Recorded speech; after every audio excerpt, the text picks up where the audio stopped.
Sachin Soni ji, USA से। राधे राधे महाराज जी। राधे राधे महाराज जी। महाराज जी, आप कह रहे हैं कि आप और इनकी धर्मपत्नी दोनों अमेरिका में रहते हैं और एक कंपनी चलाते हैं वहाँ। महाराज जी, आज मैं जो भी हूँ वो अपने माता पिता के श्रम और त्याग से हूँ। महाराज जी कह रहे हैं कि आपका एक बेटा है, बट अभी इनको बहुत ज्यादा घबराहट हो रही है कि माता पिता सास ससुर की सेवा का अवसर जब मिलेगा तो अपने बेटे की पढ़ाई को देखूं या उसके भविष्य को देखूं या माता पिता की सेवा करूं। माता पिता की सेवा को भी देखना है और बेटे के भविष्य को भी देखना है। दोनों बातें अति आवश्यक हैं। अगर बेटे के भविष्य के लिए माता पिता की सेवा छोड़ देते हैं तो आपका भविष्य और आपके बेटे का भविष्य चौपट हो जाएगा।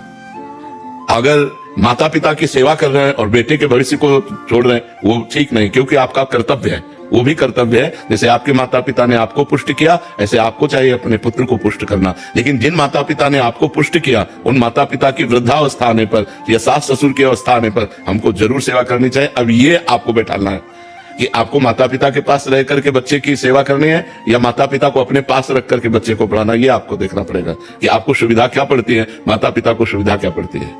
पर लेकिन कर्तव्य दोनों को पालन करने का है। जो अपने माता पिता की सेवा नहीं करते वो आध्यात्मिक और लौकिक उन्नति बिल्कुल नहीं कर सकते। आज कर रहे हैं तो कल नष्ट हो जाएंगे।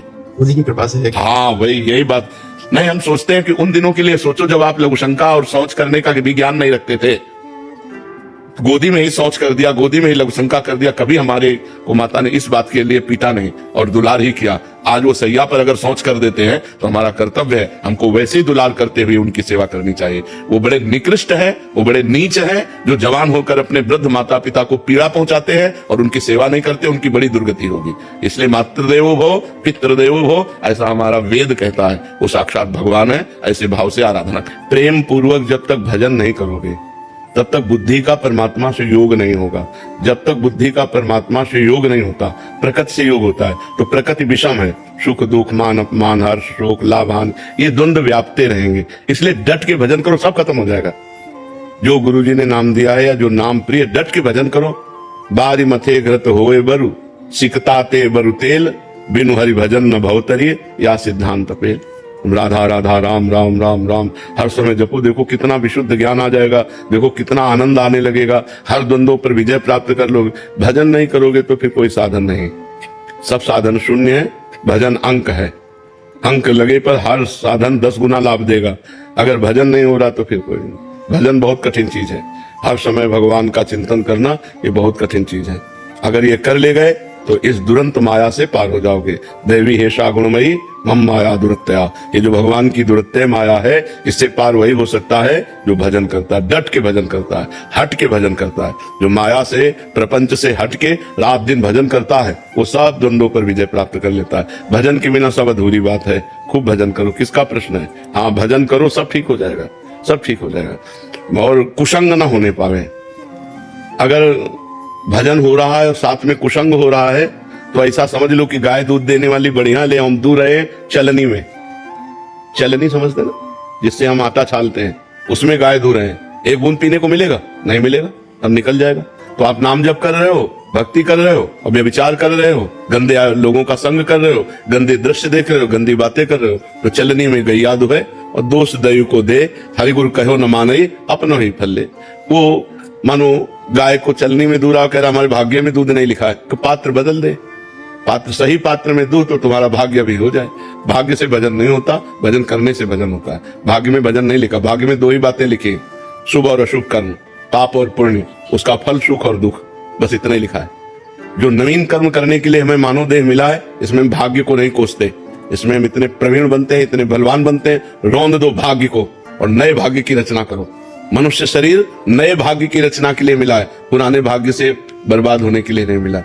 अब भजन नहीं हो, लोग कहते हैं जवानी में भजन करने के, जवानी कोई भजन करने की है क्या? जवानी ही भजन करने की है। अच्छा बुढ़ापे में सोच भी लोगे तो क्या कर पाओगे? जवानी में सोचा और क्रिया में उतर गए।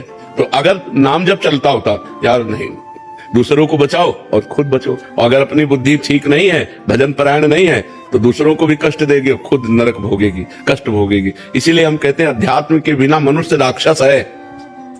राक्षस रूप नहीं है, चिंतन राक्षसी हो जाता है। तो बहुत होश में, और ये होश बिना भजन के नहीं। अगर भजन करोगे तो होश में रहो, डर लगेगा, आपका चेहरा आ जाता है महाराज जी की महाराज जी ने ये कहा है, हाँ, ये नहीं कहा। हाँ, कल हमसे एक प्रश्न कर रहे थे कि जवानी में भजन करने की क्या आवश्यकता है?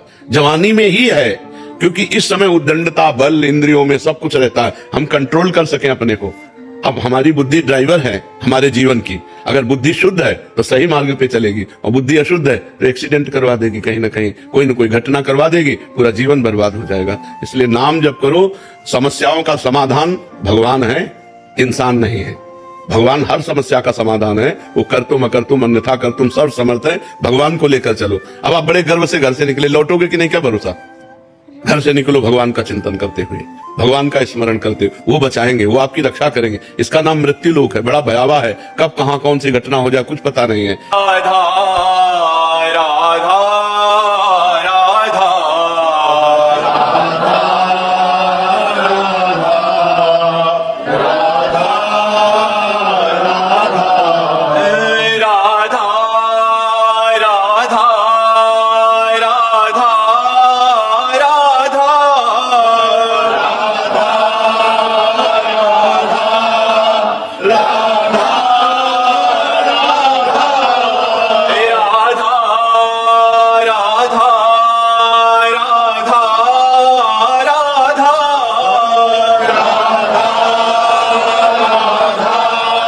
राधा